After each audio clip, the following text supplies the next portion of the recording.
নমস্কার বন্ধুরা, ইলা রান্নাঘর থেকে সকলকে জানাই অনেক অনেক স্বাগত। আমার আজকের রেসিপি ছানা পোড়া মিষ্টি। আপনারা ভিডিওটি প্রথম থেকে শেষ পর্যন্ত দেখতে থাকুন।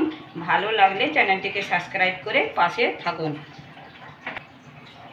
ছানা পোড়া মিষ্টি বানানোর জন্য এখানে প্রথমে আমি দুধটাকে কাটিয়ে নেব। সেই জন্য আমি এখানে নিয়েছি 1 কিলো দুধ। দুধটাকে আমি গরম ছানা, দুধটাকে আমি আগে কাটিয়ে নেব।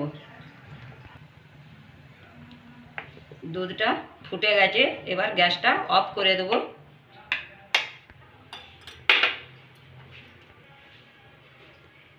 দুধটাকে এখানে কাটিয়ে নেব আমি ভিনিগার দিয়ে। 1 চামচ, 2 চামচ, 3 চামচ ভিনিগার নিলাম। আর নেব 3 চামচ জল নেব। দুটো একসাথে মিশিয়ে নিলাম। এবার আমি দুধের মধ্যে একটু একটু দেব আর নাড়তে থাকবো। পুরোটা একসাথে ঢেলে দেব না, এভাবে আমি ছানাটা কাটিয়ে নেব।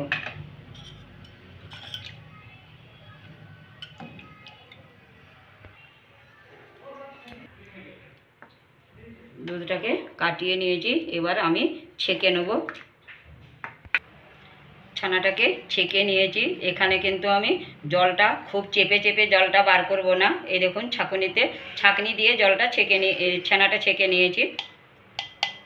এবার কিন্তু আমি মাখবো, সেই জন্য একটা বাটির মধ্যে নেব ছানাটা। এবার কিন্তু আমি হাত দিয়ে ভেঙে নেব চাপগুলো। এই দেখুন, বেশি জল কিন্তু ঝরাই না, এরকম নরম রাখতে হবে। এবার আমি এর মধ্যে কিছু জিনিস অ্যাড করব। এখন আমি এখানে দিচ্ছি সুজি এখানে আমি নিয়েছি 3 চামচের মতো। সুজিটা দিলাম। চিনি দিলাম। চিনিটা একটু আপনারা দেখে নেবেন, যে যেমন মিষ্টি খেতে চায়। এখানে আমি চিনিটা দিলাম 4 চামচের মতন চিনি দিয়েছি। বড় ঘি দিলাম এখানে আমি 1 চামচ আর হাফ চামচ ঘি দিলাম। ঘিটা দরকার হলে তখন আবার পরে দেবো, ঘিটা কিন্তু দিতেই হবে। এবার আমি হাত দিয়ে ভালো করে সবগুলো মিশিয়ে নেব।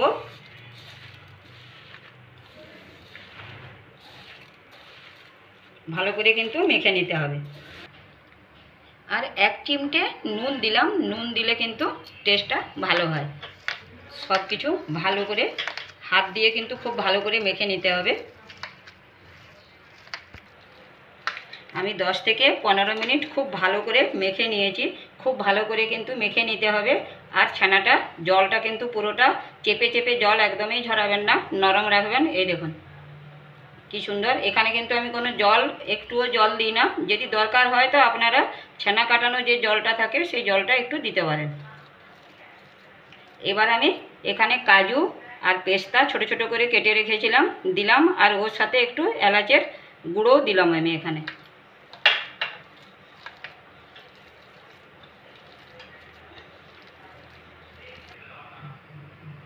বেশ খানিকটা সময় নিয়ে মেখেছি। এই দেখুন এইভাবে মেখে নিতে হবে।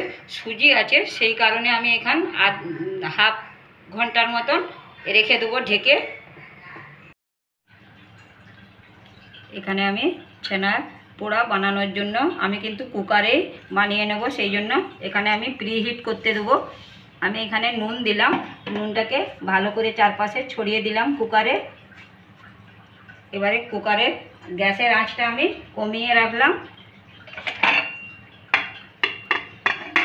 কুকারের ঢাকনটা আমি উপরে এইভাবে ঢেকে রাখলাম। ছানা পোড়া মিষ্টিটা আমি অ্যালুমিনিয়ামের বাটিতেই করব, সেই জন্য এখানে আমি বাটিতে একটু ঘি বুলিয়ে নেব। আপনারা কিন্তু সাদা তেলটাও বুনিয়ে নিতে পারেন। আমি কিন্তু এখানে হাত দিয়ে চারপাশে ভালো করে লাগিয়ে নিলাম। এখানে আমি কলা পাতা দেব বাটির সাইডে বা নিচে, তো সেই জন্য আমি কলা পাতাটাকে প্রথমে একটু তাওয়ার মধ্যে আমি গরম করে নিয়েছি। এই দেখুন পাতার কালারটা চেঞ্জ হয়ে গেছে। এবার আমি পাতার মধ্যেও কিন্তু ঘি লাগিয়ে নেব।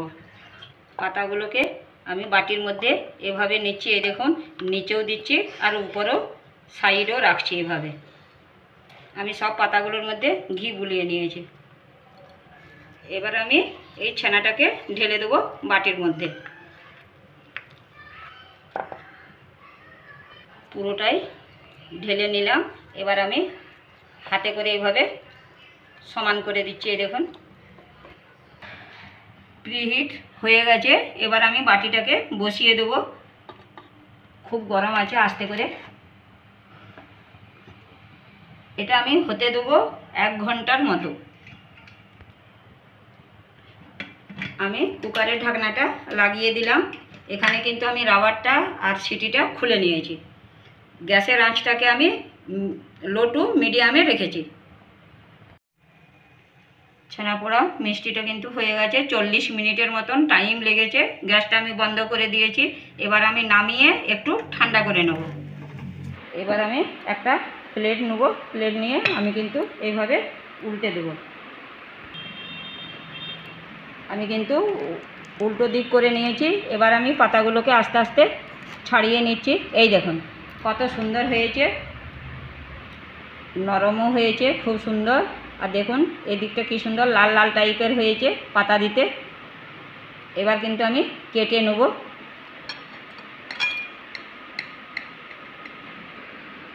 এই দেখুন পিস পিস করে কেটে নিয়েছি। এই দেখুন কি সুন্দর, নরমও খুব হয়েছে। এই দেখুন খুব সহজে আর খুব কম উপকরণ আর কম টাইমের মধ্যে আপনারা বাড়িতেই বানিয়ে নিতে পারেন ছানাপোড়া মিষ্টি। ভালো লাগলে চ্যানেলটিকে সাবস্ক্রাইব করে পাশে বেল আইকনটি ক্লিক করে রাখুন। আমার নিত্য নতুন রেসিপির নোটিফিকেশান পাওয়ার জন্য লাইক ও অনেক অনেক করে শেয়ার করুন। ধন্যবাদ।